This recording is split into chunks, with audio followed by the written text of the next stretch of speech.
Welcome into the Modelo Blue White Players Show. We are here at the Penn State Golf Course. Keith Goon Conlon. How you doing tonight, brother? No, what's up, Tang? How you doing, That's brother? a good handshake. It's always a good handshake. I was taught that at a young age. Yeah. Bring it in strong. So, Yeah. You ever try to really just show off on someone and just kind of? You have to. Like when you meet like a girl you're dating's dad, you can't be like, hey, how are you? You're the fish. I have a story. Yeah. Kenny Jackson, somebody near and dear to our hearts. Yeah. Brings in Randall Cunningham to the locker room back in like the mid-'90s because he had played with Randall with the Eagles. Right. He was Randall was Kenny's best man at their wedding. Great guy, this and that, great player. So I was sitting there in the locker room in my head, and Kenny's like, hey, Goon, come meet Randall Cunningham. I'm like, all right, man, hey, Randall, nice to meet you. Randall's like this. He had the fish? Like, he just gave me this. And I went in, and I literally tried to, like. Randall's a big guy, too. I came in strong, and I was like, yo, dude, come on, man. Yeah, there's nothing worse. If you get the dead fish, it's horrible. It's a bad feel, bad look, all that stuff. So yeah, Goon. It's what it is, buddy. We're 1-0. We're 1-0. Absolutely. 1-0 twice equals 2-0. It's a good life. And as Coach Franklin always puts up on the screen, and he talked about it today on Sunday mornings when you come in. He's been doing this for a while. He puts up on the screen all the teams that were favored that got upset, and just kind of shows you that. Hey, no matter what, if you struggled, this, that, there's other teams that lost. And you look at we in our Sunday morning show, we talked about Florida getting upset by USF. That was a big one. I mean, it's not easy to win. And I mean, really, you look at Franklin's entire career at Penn State, he wins all the games that he's supposed to win. Doesn't drop those random games, and goes to preparation and making sure that you're ready and that you're not overlooking an opponent, and that's kind of the 1-0 mantra. Do you remember? Let's hope he doesn't bring any odds into the locker room. Like, hey, these guys didn't cover versus covered. And you're like, I don't know we should be doing that, Coach. But it's just crazy though to think about how we're looking at the television right here. There's 4 TVs up there, and I bet you 3 of them contain gambling stuff. Yeah, everything is run by gambling right now, and then this has changed in the last 5 years. Everything is sponsored by gambling. Everything is shown gambling. Everything is the odds and this and that. And you're watching SportsCenter this morning, and it's like, the Buffalo Bills were 99.9% chance of winning that game 4 minutes to go in the game, and you're like, who the hell's putting money on the Bills then? Wow, they're gonna come back from 14-point stats, and they're gonna do, you almost saw it. Dude, if you go to any bar around town and there's a game on, people are betting on their phones. I mean, it's crazy. This is one of the things I tell people, like older people who are like what's going on downtown and this and that. What and I say when you and I went to college, and a lot of people here went to college, not you. I was going to say when a lot of our people here went to college, you go to a bar and they'd have the Miller Lite people are here. They're handing Miller Lite beer out, and then Bud Light people are handing out Bud Light cans or different. Like we're drinking Modelo right now because Modelo sponsors the show, so we Modelo's a beer sponsor of this show. So then you get into nowadays, you go to a bar, you're not seeing that. You're seeing the girls in the tight little jeans and the tight little this and that handing out bet slips. That's what they're giving out. Well, that's what they're giving. They're giving out a free $50 gift bet to a no sweat bet to Fanatics or to the FanDuel and this and that. You're like, what the hell is going on? You want to know what's crazy is I'm in class just like my sophomore year, and our teacher gives us extra credit, and he says, here's what you have to do. You have to predict the winner of the game this weekend. We're playing Ohio State, and then do you want to take the points or not? And how much are you going to bet that we win by? And you had to turn in a slip. And I'm thinking I don't want to do this. I don't know. It's pretty crazy. I mean, we've seen a lot of guys around the NFL, NBA. Guys are point shaving in the NBA. Crazy, dude. We got a letterman out here, Brian Moser out here. He and I will tell you, you couldn't even say the word gambling in the locker room back in the day. It was crazy how different that is. That's the whole old school, new school thing, man. Where it's I know you guys can't talk about it in the locker room, but it's there. It's definitely there. Well, it was so taboo back then, but absolutely now it was. It's what else was drinking. You could not drink when we played. Nope. Yeah. Nope. There was no drinking. Not even a little. Not at all. Nope. Not going out on weeknights. Not until you were 21 and you were done playing football. Yeah, you were coming on trips here at 11. Yes, I was. I was tailgating here at 11 years old. So, and my brothers would sneak me beers, and then that's what happened. Look what happens. This is the product of that. So, and here we sit. Oh, Lordy Dordy. Yeah. But, sloppy game. Right. Yeah, It is what it is. No, you get the win at the end of the day, 34-0. Good performance by especially, you always get that shutout. You get donuts on Sunday with the shutout. That's always good news. You guys get all this stuff. Are you serious? Yeah, we get donuts, yeah. Unbelievable. And then if they're nice, a couple of the DBs are like, I don't want it. And then the offensive line, just kind of go after it. Sounds like the Rose Bowl with the with the prime rib. That might be my favorite story ever of yours. No, it's not. It's a horrible story. It's a good one. It's a sad story. And the best part is now at the Rose Bowl, you can have as much as you want of the prime rib. Anybody can. My buddy from Illinois was like, "Oh, dude, this guy's farm kid from Illinois. He played in the '85 Rose Bowl. He's like, oh man, we had this one guy. He had 6 plates." And I'm like, dude, I don't want to hear that, man. It was horrible. It was a bad night in my life. I can't let it go, man. Did you when you guys went on bowl trips back in the day, you did like the roller coasters and went to because we go to the amusement parks and go get some good food. You don't take advantage of it. No, we didn't. I'll tell you what. When we went to the Outback Bowl, this is like Olu Fashanu, Nick Dawkins, myself, a couple other guys in Tampa. Yeah, we went Busch Gardens. We got to go Busch Gardens, and every ride, by the way, it's Christmas time, so everybody's there. So every ride has a 2-hour wait, and we look around and we're like, I don't want to be here anymore. Like, so we decided to take an Uber, and we went out and we went to Cheesecake Factory. And we all sat at cheese. Yeah, we had food. We went to Cheesecake Factory 3 times that trip down in Tampa. I'll tell you what. And the craziest part is the Outback Bowl. They gave us a $25 gift card to Outback. That was it. Oh man, we played the original Outback Bowl in 1995, my senior year, and they had an opening buffet, and it was catered by the Outback Steakhouse. Bloomin' Onion at the wazoo. And then the steaks and the baked potatoes with the salt, with the garlic salt on the outside, Joe wasn't there, so that was all you could eat. We got after it, man. It was groovy. No, but I know we're talking again. This is ADD, ADHD. This is how it works on TV here. So, when we go to a bowl game, we went to Orlando the one year, then California the next year, then Tampa the next year. It was like. People are like, hey, did you ever go to Disney World? I was like, yeah, I went there for like an hour, and I was like, this sucks. You know what I mean? They go and put you on a ride. They put you on a Back to the Future ride. They run you around. And they're like, okay, have fun. And you're like, I don't want to sit around like you just said. I'm sweating. First of all, you're waiting an hour, or you're walking around like 8 miles, and then your third day in a row of going to an amusement park, and you're like, yeah, come on now, do we really have to do this, Joe? And then the next year we go to, then you have the Disney World out in L.A. Right. Well, your guys' is a little bit different because back in the day, I was bewildered when I heard that you guys went to a bowl trip 2 weeks early, and Joe, and you had 2-a-days. First off, you had 2-a-days during bowl prep. 2-a-days are illegal now. You can't even have 2-a-days anymore. So that's already out of the window. To start with, hey, Moser, you wonder why we're all hurt and beat up. You know what I mean? I'm limping here in a walker, for God's sakes. Jeez Louise, man. I wonder what happened. I don't know. Yeah, so we would go down there, and then after the Sparty, Michigan State was always the last game. You'd be off, and then you'd be a regular student for 2 weeks. Joe would be like, just get away. We don't want to see you. Get into your school books, get into work, get your exams done, and this and that. So that was 2 weeks we just partied. Well, see, that's where I was like, okay, we're regular students. That's where the divide is. Like, we don't ever have a time where it's like, oh, just go be students. Like, that's not really a thing. You guys are held you're there so much more than we were. Like I said, we would have had revolts back in the day if in the summertime they were like, oh, you got to come into a practice. And we're like, I'm not coming to the practice. It was spring football and fall football. It's all we had to do. And now you have all these summer walkthroughs and summer conditioning and summer running. We did the conditioning and lifting and all that. We were very good at it. 2 hours a day in the summer. You guys are still doing your 4 hours and 5 hours during the day in the summertime. That's insane. There was a revolt 2021 when I first got here. The summers were still really easy, and then in 2022, the NCAA changed the rules where you could do at least 4 hours a week of team activities where you run the offense and the defense, and it really ruined it. We had, so you got Saturday mornings and early mornings on Thursdays and Tuesdays, and you're repping the offense, and the summer's changed, dude. I bet you guys were having a good time in the summer, huh? The summer was the greatest time ever to be up at Penn State. It still is. It still is. Easily the best time. Yeah. There's no lines, no traffic. It's beautiful up here, first off. It still is. We had no practice, no walkthroughs, so we could sleep till at least 8 in the morning.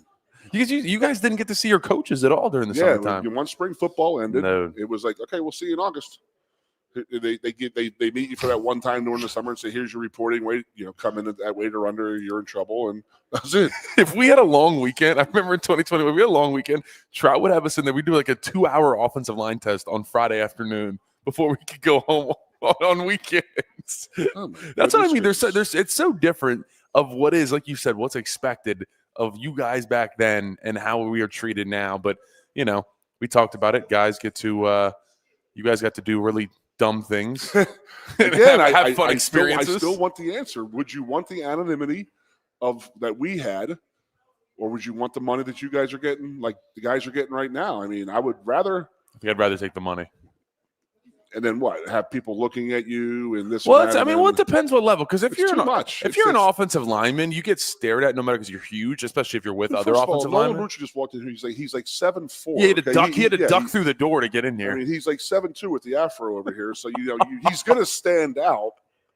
He's a football player, right? It's not like we're going to hide and be like, oh, who were those 6'6" guys over there? What do you think those guys do?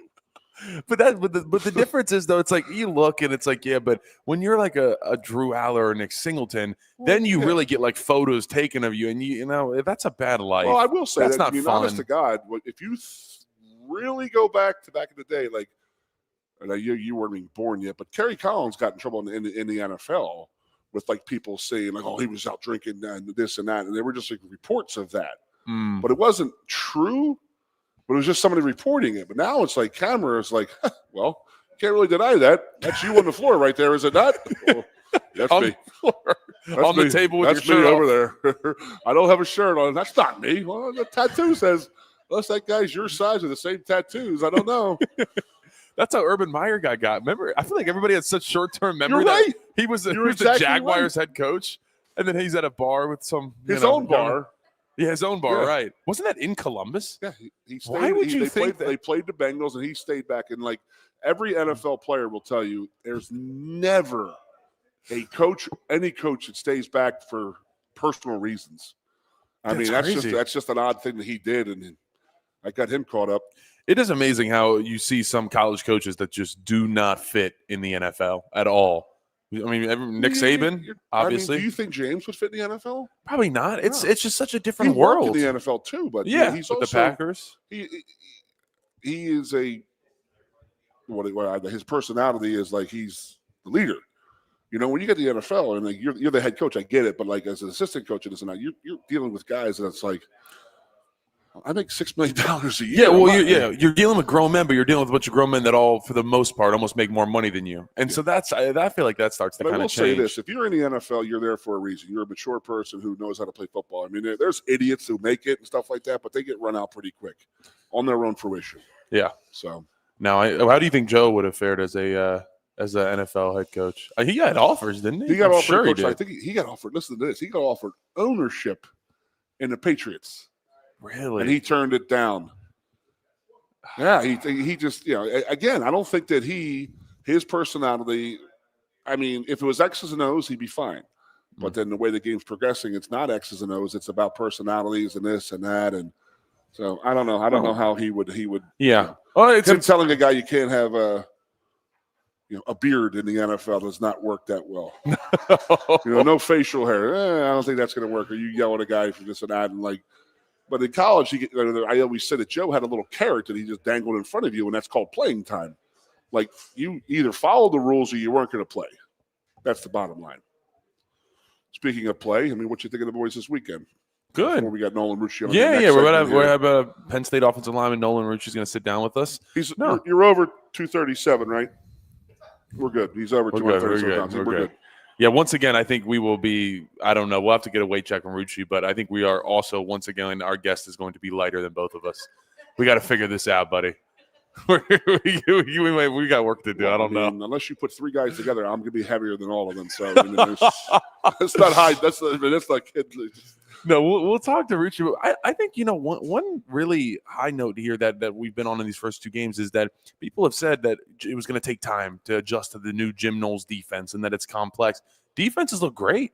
guys are flying around looking really good. We got some stars. Deny Dennis Sutton. That's not someone I'd want to face. Yeah. I'll tell you. And then That's this young guy. As an offensive tackle, we'll ask Roocci. I mean, that's the guy you don't want to play, the guy who just like pass, run every play. Yeah. It's just hitting you. You're like, oh, come on, man. He just, play off, all right, I'm gonna say this for Roocci. I have a couple Deny stories and I want to compare because he's something out there. I'll save him for Roocci. So I think we need to go to break here and we will come back and bring on Penn State offensive lineman Nolan Rucci. So we will be right back from the Penn State Golf Course. This is the Modelo Blue White Players Show. WFXX. Once again, your sports radio. Broadcasting live, loud and proud from Central PA's Sports Authority. WFXS America. 98.7 The Fox State College. I'm the Modelo Recruiter, and I'm looking for fans with good hands and great speed.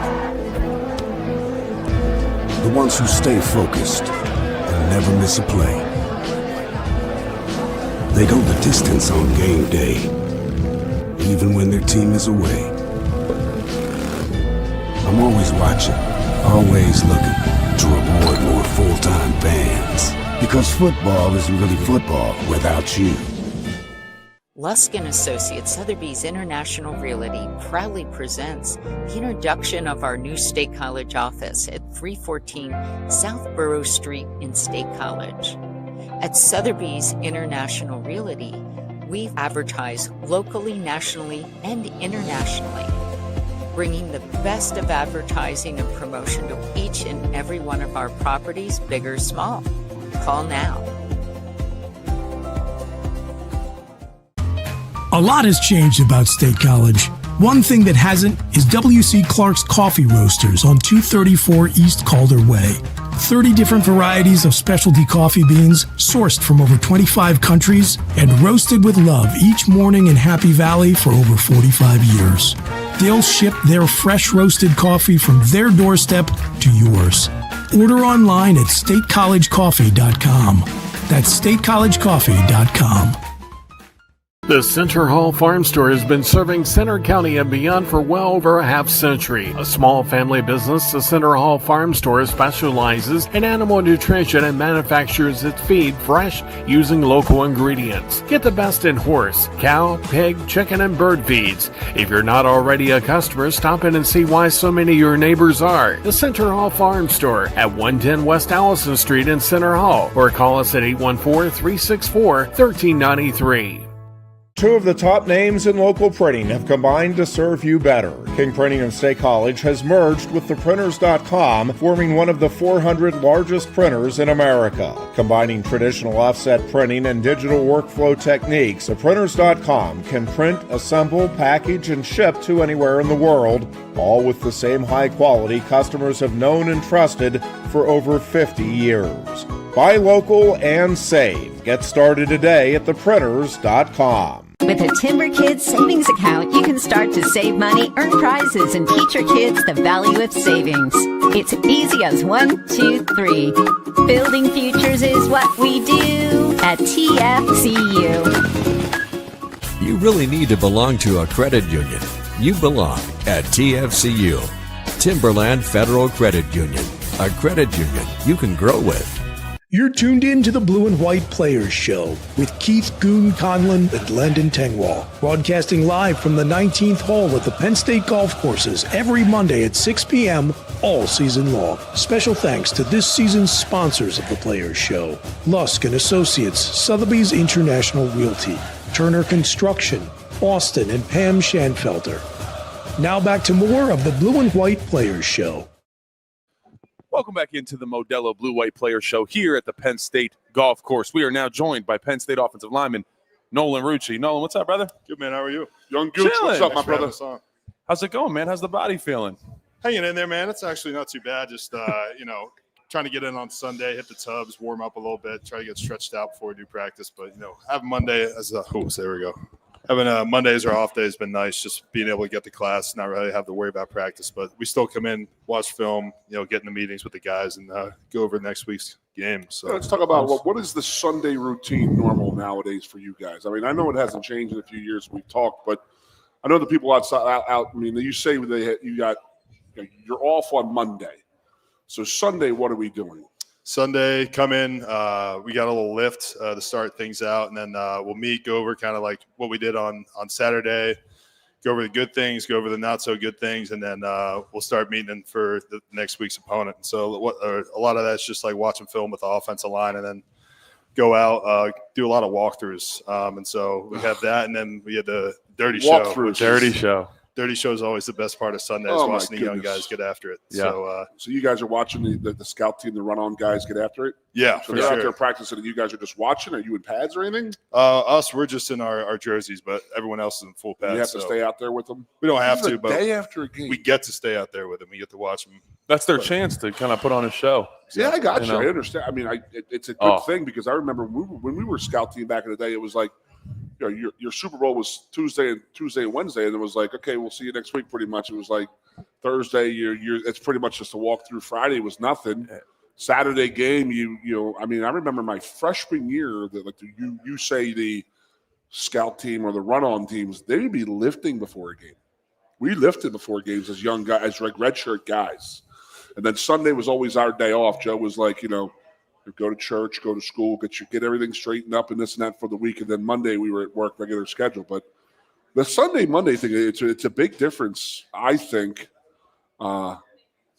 in you know what you guys have and what we had back in the day. I mean, I can't imagine lifting the day after a game, but I mean that's a thing now. I mean, it really helps you guys recover. It really does. Yeah, the recovery lifts. Yeah, I think we've always talked about how further, like the nutrition and the weight training and stuff like that, than it was 30 and 40 and 50 years ago, which was none outside. When we went to Penn State, it was like, okay, the first time we ever actually in a lifting program. Yeah, I think like moving around the next day is big, you know, versus just like laying around your bed getting all sore. You don't want to be hungover laying in bed, dude? That's true. The best thing in the world is the best thing in the world is sleeping a hangover off. Like, oh man. Getting moving, getting a sweat on. That's I think that's good for everybody. Oh, the last thing I want to do when I'm hungover is sweat. That's the best part, is the dirty show. You might have, you know, you never know. You might have a guy or two out there that's still sweating out some booze from the night before. No doubt about it. His high school buddies came up the night before, and they were after it. Yeah. No, there's nothing. So did you guys have anything like that where you watched the scout team? Like, did they have to go at it on like Mondays or anything? I mean, I'm telling you, it was like you guys, we were used Tuesday and Wednesday and like outside Thursday with the team, but you know, you weren't hitting. You know what I mean? You weren't doing anything like that. So honest to God, I always thought like it was wasted, because we wasted a whole year on like myself and like my classmates who redshirted, because it was like you were on a scout team and like this is what they do. They hold a sheet up and you're like, okay, on the right tackle. Look at the crayons. I'm gonna go left or right. Put that tackle right there. You're not learning how to play football. You're not learning an offense. You know, you're just learning where to go. So they're like go out there like, hey, run the pitch play, and you're like, oh, where's the card at? Who am I supposed to block? And then the guys were out there by bebopping around, and you know, I think that back in the day, we lost a year of teaching where, you know, that's a big teaching stuff for these guys, is because they were already running our offense. I couldn't tell you our offense until my second year here, to be honest with you. I'm not going to lie. I do the snap count and then where to go because of the cards. You know, and that's a huge difference for you guys, is you guys are going out there. You guys are running plays. You guys are acting as a team. You know, we had talked about, I played the Big 33 game, which you didn't, because you guys, it's no longer a thing for like top recruits, because you guys. Oh, I played in it. Did you really? Yeah. So how did that happen? It was like during COVID, so a lot of the other you know, games got canceled, and I thought it was a great opportunity because, you know, my older brother played it, my dad played it, so, you know, keep that legacy going, and you know, kept beating up on Maryland, unfortunately. You lost to Maryland? No, we beat up on Maryland. I lost to Maryland, dude. I couldn't believe it. Dang, we took the L to you guys. Yeah, I only played one PS. I played St. Joe's Prep. Okay. Yeah, it was Marvin Harrison and Kyle McCord. Took it. Marvin Harrison scored 4 touchdowns on us. Wasn't even close. Junior. Marvin Harrison Jr. Yes. Senior's my age. We were supposed to play Nick Singleton my senior year, but I think the game ended up getting canceled because we had like too many COVID cases at our high school. So went 8-0 and then forfeited to Governor Mifflin. So yeah, so I say this about this. I said I played the Big 33 game late July of 1991, and I didn't play organized football until the spring practices. I mean, you went to camp, but you weren't going to play. You know, you were already getting redshirted, so you didn't learn or run an offense until the next spring. So my spring football game was a big thing for a true freshman, redshirt freshman type of guy, because it was like, you know, it was the first time you're playing football again in over a year. Yeah, I think D squad's huge for the young guys now, just because you're getting reps every single day against the ones. You're going against Nye, you're going against Zane, all these great players, and actually running an offense that you can translate to once you get up to the next level. So it's pretty good for those guys. I have always said, if you look at the wrestlers, like when you have the Penn State Wrestling Club, you got guys like Bo Nickel, David Taylor, all these guys coming back in there and wrestling these guys. So you're like, do you think your wrestlers are going to get better going against them? So if Micah Parsons and Saquon Barkley show up for a month in the spring, and you're going against those guys, do you think you're going to get better? Yeah, you're going to get a lot better. So, speaking of that, Micah, he actually, I saw Micah Parsons went out and he was trying to go against a sumo wrestler. I did see that. Yeah, you guys see that? Yeah, he got whooped up on a little bit. Yeah, he was like, oh, dude. You couldn't move him. That's different. That's offensive line play. Different kind of big. It is. Yeah, that's a different type of big. Dude, that's a nice segue, dude. What's it? I saw you playing some guard this year, correct? Me? Yeah, we got a couple packages where they moved me around. So, and I played a little bit last year as well. So I say put the hand in the dirt. I've always said the difference in offensive tackle and offensive guard is if you're an offensive tackle, you're a gunfighter because you're out on an island, you're out there, you have a lot of different room, and there's space in between you and your defender. For sure. When you're playing guard, you're a knife fighter.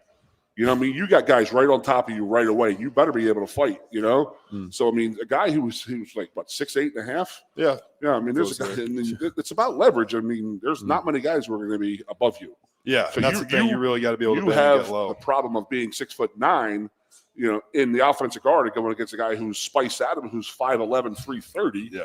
He's going to be lower than you, no doubt. Really got to dig So, him out. I mean, you really got to get after. You really got to work as a larger guy playing guard. And I know Donka's, doing that right now. He's not a short person. No, not at all. I mean, it's a tough transition. It's not a tough transition. You can do it. It's not unheard of, but it is a tough transition. Yeah, just as far as like the timing things, how quickly you're throwing your hands in pass pro, and obviously having to get low under some guys that are definitely a little shorter than you. You were talking about the Sutton over here. I mean, just coming out grunting at you and. That's what I was. Oh, that's what I wanted to ask Rooch. Is have you? I'm sure you've experienced the grunting from Denied Dennis Sutton, as you can hear him coming as he's pass rushing. Yeah, especially when they do like the ET twist, and you can just hear him coming around the corner. It's like, oh boy, you got to get ready, dig your heels in the ground. You're sitting there blocking. Like, what the hell is this Chewbacca coming around the corner? That's what it sounds like. I got him. No, you never experienced going against Deny and then trying to dig Zane Durant out of a hole is borderline impossible. I'm sure you've had many reps trying to, because he's just he's got the low center of gravity and just knows how to use it. It's just so hard to move him sometimes. So, I mean, that's when you go against the best of the best. Sure, you got to do it every practice, every day, right? Yeah, so I'm very thankful for that, especially during camp when you're able to get those reps. And I feel like just developed so much during that quick short month that when you go up against other guys during the season, it feels just like practice almost. Rich, I want to talk to you a little bit about, especially last season. So obviously came in and you were rotating at right tackle, and then Donk goes down, and you're the full-time right tackle starter, and you just take off and have a hell of a playoff run.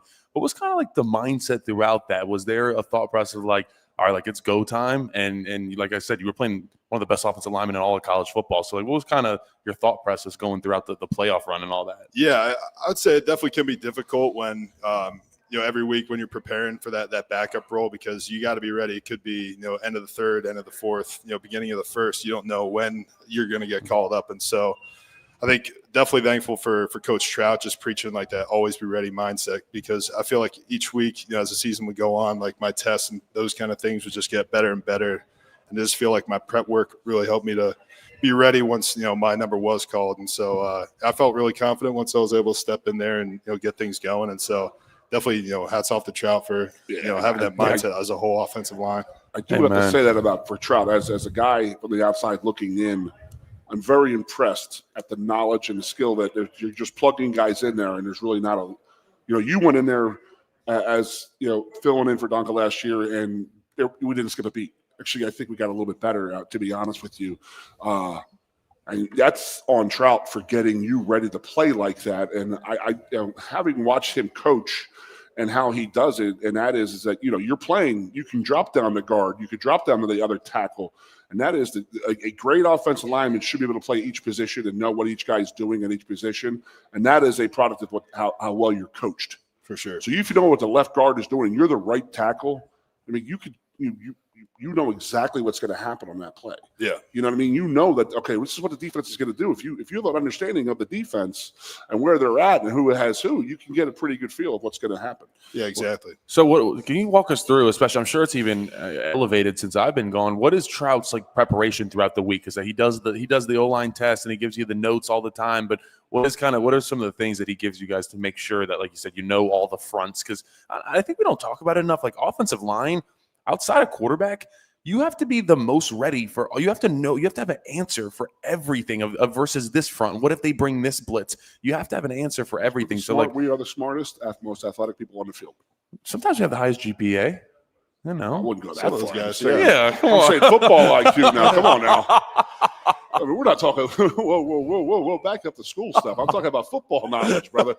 Jeez Louise, now.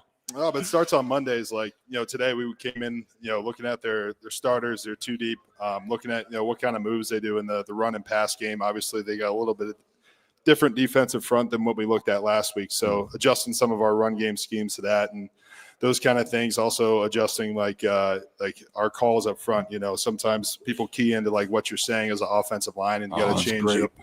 The different dummy words, calls are the dummy best, calls, things like that. And so a lot of that prep work starts on Monday, and then obviously Tuesday, Wednesday, those are your grinder practices where, you're just trying to get physical reps, rep out what it's going to look like for inside, outside zone, get your body used to, running it that certain way. And then really Thursday, Friday is kind of more of like a mental, like walkthrough type days, but, still trying to, get those little details down right to the point where you walk into that stadium on Saturday and you just know everything that's going to happen already. So now, what's this week going to mean to you? Obviously, being I know you're a Lancaster guy, but you got Delco blood in you. So, you got Villanova coming up here, and I always said that this is a huge game for Villanova because this is like the defensive end who's blocking. You're blocking this week when you're playing in the college football playoff. Those dudes would be like, dude, I played against him this year. You know what I mean? And then 7 or 8 years from now, when you're playing an offensive line in the NFL, that same dude sitting there, I played against him in college. So this is a hype game for Villanova.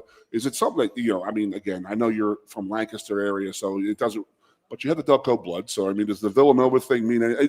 When I played Temple, I always played my best games because I was always playing, with my hometown and stuff like that. And then with one time we played at Franklin Field down in Philadelphia, and it was like the oldest stadium in the NFL history and stuff like this. So we're playing Temple down there. Those games meant a lot to me. But does that the Villanova thing mean anything to you? For sure. I'm sure it's more a little bit more for my dad as well. Absolutely. But going up against in-state dudes, I know some guys who played high school ball with these guys. So there is definitely a little bit more of that. But for us as a team, it's going 1-0 again this week, and no matter who we line up against on the schedule, it's trying to do the same things, get everything right, and get ready for this upcoming Saturday. So sure as hell better be. We're always going up against us. It's not against the opponent. This is their Super Bowl, so you got to worry about that. You get Johnny Yahoo out there who's like trying to make a name out there, and he's going to be playing very, very hard on you. So you got to you better be prepared for sure. So Gooner. This weekend, got any? Hold on, yeah. When you got that CBS thing that was done the last week, oh, that was good, dude. That was awesome. Yeah, that was cool. We did that before even camp started, and then they told us it was going to air like not too long ago. So everybody know that CBS followed the 7 or 8, 9 offensive linemen about when they're watching film and stuff like that, and then they leave and they go out and have a barbecue, and it's just. It doesn't matter what year it is. When offensive linemen get together, there's always food and there's always ball breaking going on. So it's like never stops. You're in the locker room, you're at home, you're at a barbecue, you're at a practice field. It's always, but they're your best friends. Your best friends on the team are usually the guys in the offensive line room. So it is a fun time. And watching that video, I brought back a lot of memories of just like guys just sitting around and. I get with these guys now, and it's still saying the same jokes and stuff like that. Like, I got a little waddle and I might do. So Marco Rivera's like, "How's your chicken going? Your little chicken right over there, Oh, you're good. How's your chicken?" And I say, "Well, I at least have a hair on my head, Marco. I got that going for me. It's cool." Yeah, but it was a cool thing. So you guys did that in the summer. Yeah, it's like people only see us on Saturdays, so it is cool for them to kind of see what we were doing pretty much 90% of the time, whether it's off the field. Like, even in the weight room, meeting room, going out to dinner and lunch and those kind of things. It's always a great time when you can get all the guys together like that. And so it was a really cool opportunity for us as well, just because I'm not great on camera. So when we did that little bit in the grocery store, I think Donko and I probably had 30, 45 minutes of content that they cut down to whatever it was, 5 minutes. Yeah, so 4 minutes. There's 4 minutes with Nolan. Yeah, that was a great time. How much is the lemon and bologna? And the American cheese. Thank you. Yes. No, I think this offensive line room is special because you guys are really you guys are tight, and it's cool to see just the offensive line, how it's grown these past couple of years. And everybody knows the Penn State offensive line was very good when this guy was here, and we took a little dip, and now it's back. And so, like you said, what are some of the things that you guys do outside together? I'm guessing a lot of eating. Yeah, I'd say 90% involves eating, whether it's Dairy Queen or we were at the field the other night. That is a great way to just bond over some food and hanging out, talking about ball or anything else. But we try to get out and play some golf. It's not always about football. That's true. It's about life and just fun stuff like growing up, and you just tell stories and this and that, and then it's fun. I mean, do you guys get victory meal, not victory meal on Monday nights, but quarterback victory meal? We've gotten it one or two times before. Actually, Drew just gave out some headphones for some of the guys. There we go. The other day, so that was really nice of them. But I got a cheesesteak. But I got a $4 cheesesteak at the VFW back in the day. Hey, thanks, KC. These guys are wearing Apple iPhone earpad. Jeez, come on, man. But I mean, it's a little different nowadays. But the QB offensive line love is still there for sure. Same with the running backs. We try to go out and eat with those guys as well. Really? We'll see those Christmas presents coming in. Cheaped out on us, man. He cheaped out on us big time, man. They didn't have any money. No one had money. Yeah, my dad said he was burning wood furniture to keep warm in the winter, so it was a little different. Wow. I think. That's a new one. That sounds like my dad, going up to class, walking up the hill twice barefoot, going to class. Both ways, uphill both ways. Rooch.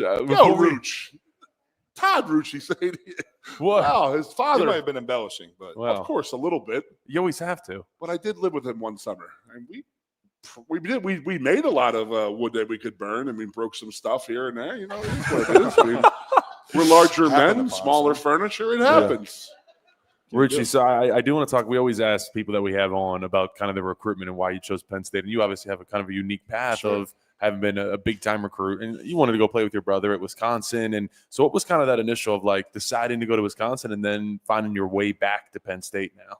Yeah, obviously, having my older brother out there. He's a tight end now, actually, on the Dolphins practice squad. So I'm repping that for him today. But, having that, opportunity to go out there and play with him and play Division I football, no less, with my older brother was a really cool experience. And, I don't regret my time out there at all. But I was looking around and just kind of felt I was in the same situation I was the year before. Just needed to be coached better and develop better. And, obviously being closer to home didn't hurt either. And so, just kind of when I had that opportunity, I went and took it and made that change. And so I think it's probably the best decision I ever made was being able to come back here and gel with these group of guys because, I mean, they were super welcoming when I first showed up and definitely thankful to those guys for that. But how far of a drive to Madison? Madison, I believe, was, if you hit Chicago traffic, you could get up to 15, but 12 was usually. And how far is your hometown to State College? About 2 on the dot. So. Let's just say your parents are very happy that you moved back to Penn State. Yeah, friends and family. It ain't about you, buddy. It is a lot easier. It is not about you. Involved. But being back here. I don't know if people know that Nolan's mom and dad both played sports here. Mm-hmm. Your mother doesn't get enough credit for being in field hockey. That's where the athletic genes come from. Absolutely, it does. But just having that connection as well, just having friends and family who come up here for games and being so close, it definitely makes a huge difference for have my grandparents be able to easily get up to games and things like that. And so I'm grateful for it. It's been a great experience so far. All right, so big money man here down with the NIL. Are you buying dinner when mom and dad come up, or does dad got a splurge? I'll treat him every once in a while, but usually it's we're over. My dad would have had a heart attack if I pulled out money. Usually it's over. We're already over at the tailgate, and my dad's had been cooking up brats or burgers or something for hours. So I'm just eating their leftovers. Yeah, he was the first person I saw the other day. He's like, "What the hell's wrong with you?" I think I'm walking in my walker. I'm like, hey, Todd, how he you was doing? there Good like not seeing too you. long ago either. I think he swung a golf club This wrong. is true. He did say that. Put He him down goes, for a month or two. I got some good doctors in Lancaster. If you need anybody, let me know. For sure. Rooch, last question before we let you get out of here. Enjoy the rest of your off day. Where is your favorite food spot around State College? It's always it's offensive line here. We're all over 300 pounds. We got to talk about it. I will say that John John's cheesesteak place that opens up at night. I wish they had like a in-person, like a walk-in store you could go to and I buy their whole stock because that's probably the best cheesesteak in town right now. But the field's pretty good. I really like their wings. That's probably my favorite wing spot in town. Wow, there you go. Have you been to Duffy's before? I've not been to Duffy's. That was an Olu Fashion News special. He put us onto that one. Duffy's wings are really good. I'm gonna tell you, check that out. It's right over. Yeah, it's pretty close. Just watch the chairs. Yes, chairs are from the 1800s. So they don't fit too well. It sounds like you have an experience. Dude, trust me, I went there in the 90s. I was like looking at the chairs. I'm like, me too. I don't know if I want to sit here and like the floor's sinking in, and you're like, I don't know, man. I hope the wings are really good here. Yeah. we got to get a wing night out with the offensive line for sure. You guys let me know. Duffy's. We got to take the boys out. We got to go to Quaker Steak and Lube. Quaker Steak and Lube's always going to do it. Very solid spot. The Penn State guys are out there too now. Sure. We got the new menu down there. We got to attempt to hammer that out pretty much and make sure we're all eating the same. Yeah. Well, we need a Goon burger there, by the way, or something. A what? You've made your own creations at the Quaker Steak and Lube. He's kind of a staple there. He's got his picture on the wall. Show there, and the Penn Steaks. I mean, you know. It is what it is. I mean, hold on. They have beer and they have wings. I'm in. That's ain't that hard. I mean, is it really that hard? There you go. It's pretty easy answer. So yeah, because I watched that like so you guys. Doc was talking last week. So you guys will get together on Monday. Who is buying the food? We all go separate check. We try not to stick it to any of the freshmen. Are you at a restaurant or are you eating in like the film room? Or sometimes we'll eat at the film room and then we'll go to a restaurant and eat some more. So like it's really depends on the day and how much everyone already had to eat, the day before, and if anyone wants some more food, because we'll, nothing wrong with a second dinner sometimes. Oh, absolutely not. No, not at all. I'm not knocking it, bro. Trust me. Not at all. But we try to keep the checks separate because we don't like sticking to any of the freshmen. We're nice guys. Yeah, that's true. It's a lot of food. Your brother and dad will tell you how the NFL was. Yeah, I'm sure. When they had the rookie meal, it's like, just spent 2 weeks, two game checks on buying dinner for my teammates here. Thanks, guys, appreciate it. And they're like, oh, you could do it next year when you're like, well, I'm not going to be here. I mean, I'm not here next year. So. But Gooch, keep it up, brother. Appreciate it. Welcome back to Penn State. You've done a great job the last couple of years, and obviously, you got some NFL aspirations ahead of you with you and your brother, and obviously following your father's footprint. So, good luck to you, man. Good luck with the rest of the season. Stay healthy. Keep those grades up, Tigers. Thanks for having me on. Absolutely. Those what I'm talking about. Appreciate you coming on, Nolan. We'll be right back from the Modelo Blue White Player Show. WFXS. Once again. Your sports radio. Broadcasting live, loud and proud from Central PA Sports Authority. WFXS America. 98.7 The Fox State College. I'm the Modelo recruiter, and I'm looking for fans with good hands and great speed. The ones who stay focused and never miss a play. They go the distance on game day, even when their team is away. I'm always watching, always looking to reward more full-time fans. Because football isn't really football without you. Lusk & Associates Sotheby's International Realty proudly presents the introduction of our new State College office at 314 South Borough Street in State College. At Sotheby's International Realty, we advertise locally, nationally, and internationally, bringing the best of advertising and promotion to each and every one of our properties, big or small. Call now. A lot has changed about State College. One thing that hasn't is W.C. Clark's Coffee Roasters on 234 East Calder Way. 30 different varieties of specialty coffee beans sourced from over 25 countries and roasted with love each morning in Happy Valley for over 45 years. They'll ship their fresh roasted coffee from their doorstep to yours. Order online at statecollegecoffee.com. That's statecollegecoffee.com.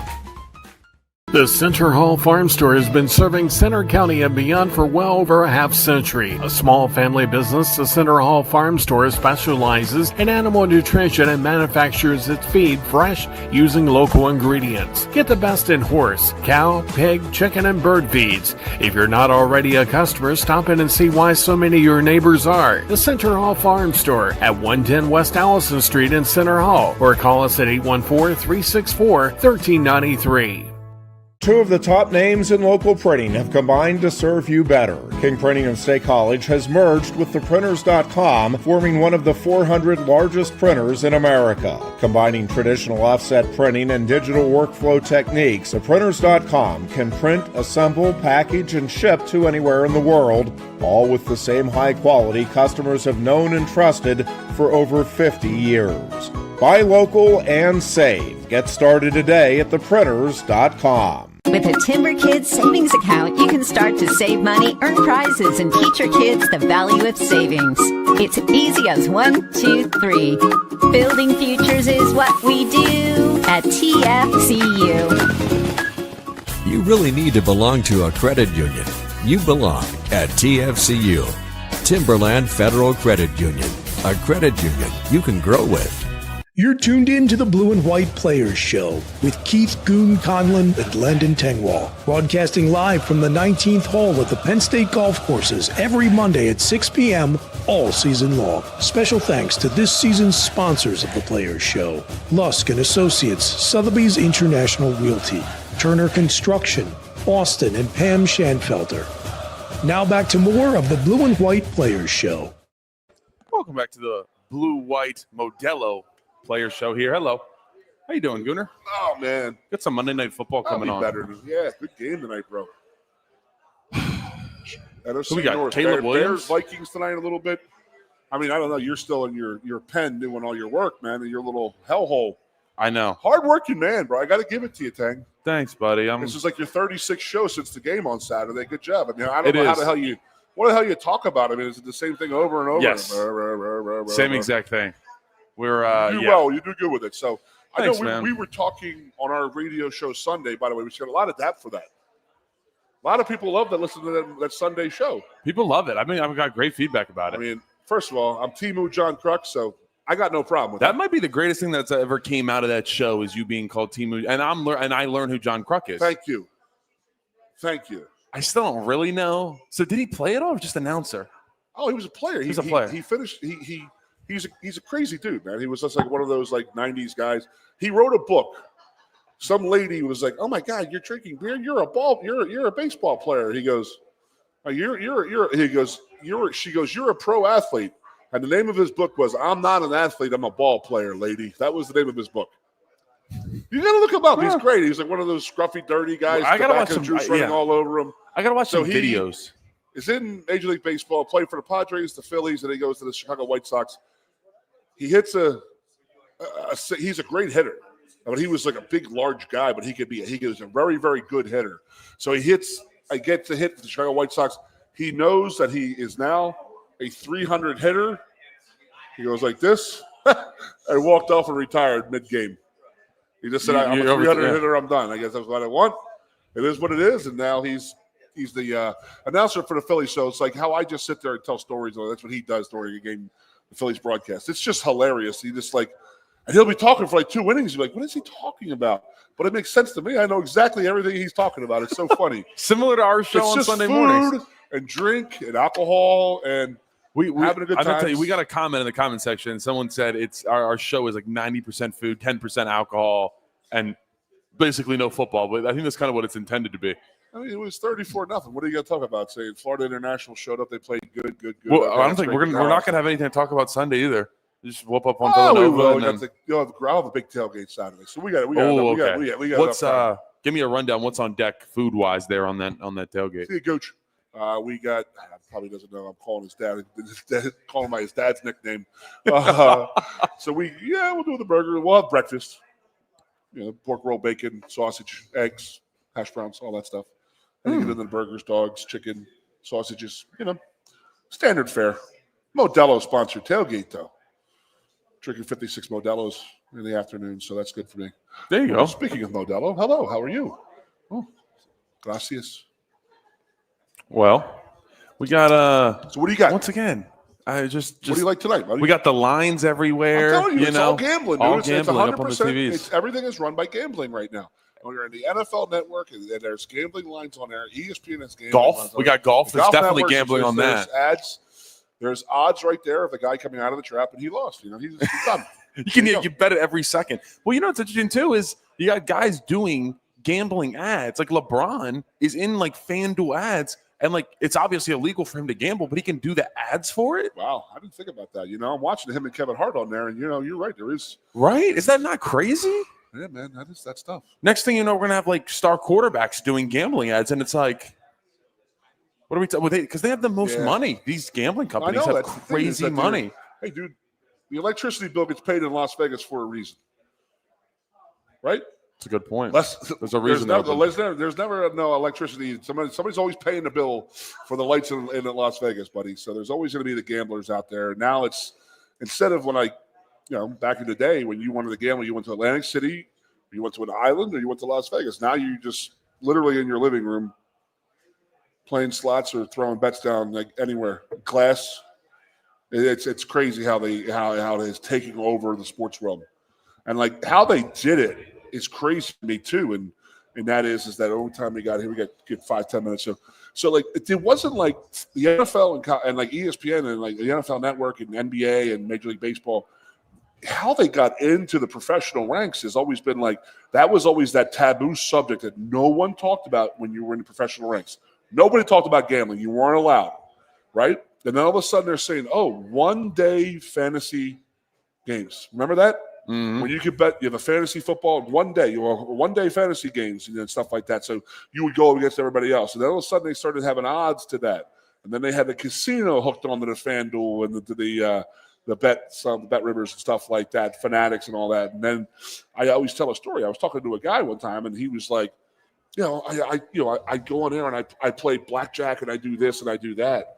And then the next time I saw him, he was like, "Hey man, I got really drunk last night. I lost $1,000 at the online casino." And I'm like, "Man, what is going on here?" I thought it was just like a one-day FanDuel, a one-day thing, but that's how they got into the NFL, and then that's how like the transition happened because it wasn't like FanDuel signs a deal with Major League Baseball.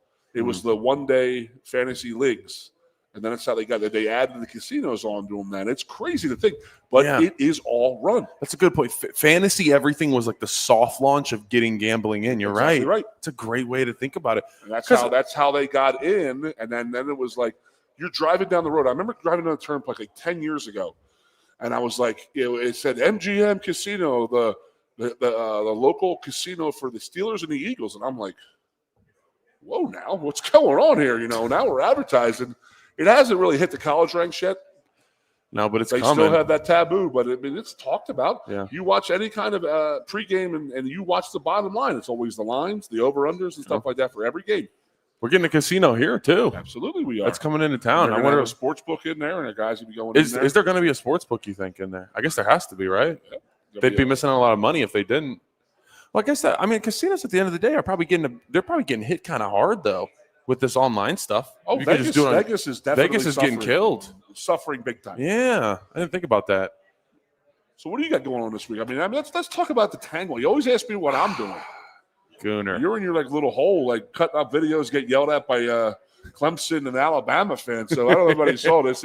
He made some tweet, and then he made fun of Alabama and said something, and they're like, "We know where you live, pal. We're coming to get you." No, I'm telling you, I'm like banned from Clemson games now. It's unbelievable. It's like they want to fight the Civil War over the offensive line play at Clemson. It's like, yo, dude. It was CJ Spiller. You remember CJ Spiller? Yeah. He's the run game coordinator, and he was not very happy with what I had to say, I think. A coach was going at you. Well, not directly, but I got a call from my buddies that used to play there, and he's like, CJ's not very happy. Because the video I put out kind of went around Twitter quite virally, and it did well. I don't know. I don't know what's going on. We got to rein it in.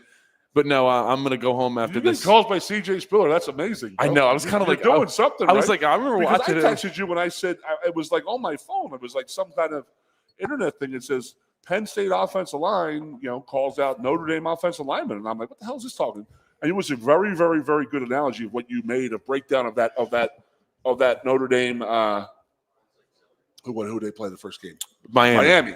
And you were talking about the offensive line play and stuff like that. And I know my buddy Chris over here was very interested in it. And it was like one of those things that it made the rounds. I mean, it really did it. It was like on a Notre Dame football platform. And they're like, Penn State lineman breaks down Notre Dame football. And it was like, holy crap, good job. Yeah, I know. I still can't shake the Penn State lineman title, huh? That's just on me forever. You better not lose it. What do you want to be? Loser from the streets? Yeah, I guess probably. Washed up radio guy. We're already washed up. We're already there. Look at us. Look what we're doing right now. We're already here. Yeah, exactly. Hey, we'll work for Modelo. How you doing? Hey, how are you? Hey, man. Gooner, what you got? You got something going on the grill tonight, or what are you cooking us? Cooking something up? I don't grill tonight. We just grilled on the weekend. So we got a little hot roast beef that you stiffed us on last night. So I told you I got these beautiful Corporalese rolls from Philadelphia this weekend. I don't know what that is. My sister brought them up. They're beautiful, perfect rolls for like the hot roast beef and gravy and French fries on there. Like I told you during the show, a little provolone cheese melted on there, a little horseradish. Your mouth was watering yesterday. I think your mouth is watering. I go home and I say, hey, honey, Landon's coming over today. We're gonna have a good time. We're gonna drink some wine, watch some games, eat some roast beef sandwiches. And guess who stiffs and doesn't show up? I did tell you. I think there's an I gave you the text that it could have been a late night. I was watching. What do you mean it could have been a late night? Was it an unbelievable game, by the way, last night? It was. It was on my TV in the background. I was watching the all 22 tape of Michigan. But I will say, you do a hell of a job with what you're doing right now, breaking down this film. And you make it easy for people to look at the game differently, how they never have, and you're very good at that. So thank you, brother. I appreciate it, man. Thank you. Thanks, guys. Enough of the ass kissing. Let's go. Are you coming over? Goon, where are we at right now? It's a big week here. We got the Villanova guys coming in. Like I told Nolan, I said, it's their Super Bowl. These guys are coming in there. Again, Nolan's been in the NFL for 10 years. And there's the linebacker, the D tackle, and the defensive end who are going to go against Nolan this weekend are going to talk about playing him this weekend. So they are going to come up here and play their asses off. So, and work, hustle, this and that. So we better be ready for it. I don't think we were ready for it last week because we talked about it on Sunday how, Florida football is really good. Got some ball players. The University of Florida, because that's in a little bit of a flux right now. But the state of Florida, specifically South Florida, is some damn good football and some damn tough kids. Yeah, and look, when you're the top dog, when you're number 2 team in the nation, you're getting everybody's best shot. Sure you are. And you got some guys who are going to try to make his name on you. Exactly. So, yeah, if I can beat you once, we got, if I can say I beat Nolan Rucci one time, that's all I need, one time. That was the greatest thing when that LSU guy, I forget his name, he got drafted in the first round, the offensive line. He goes, he had that big Southern accent. He said, well, you play a game and, you get a defensive lineman, you get a sack a game. That's 12 sacks. You're in the Hall of Fame. He goes, I give him a sack a game. I'm working at Acme. I was like, that's true. That's damn true. I mean, it's like, you give up a sack a game. That's not good. What a different life that we live. Yeah, you play great all game, give up one sack. One sack, the fan base, you suck. That's it.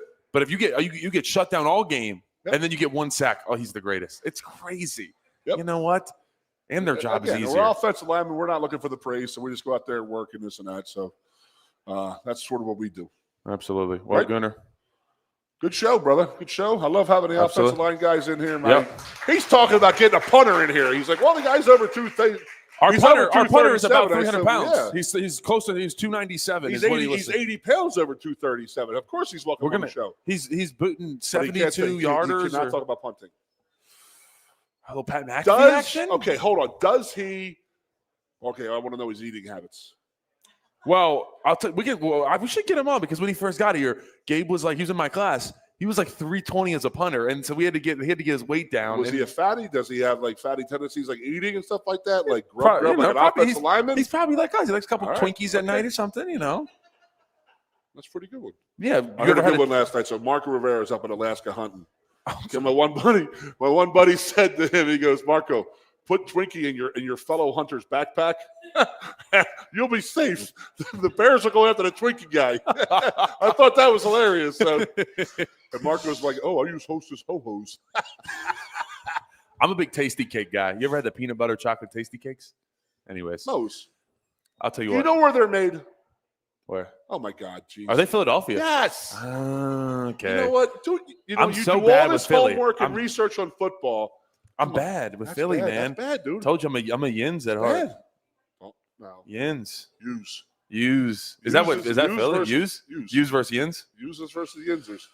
Oh man. So when the Flyers play the Penguins at Beaver Stadium, hopefully in the next couple of years, like when the Eagles play the Steelers in the Super Bowl this year, could you imagine Penn State University's campus?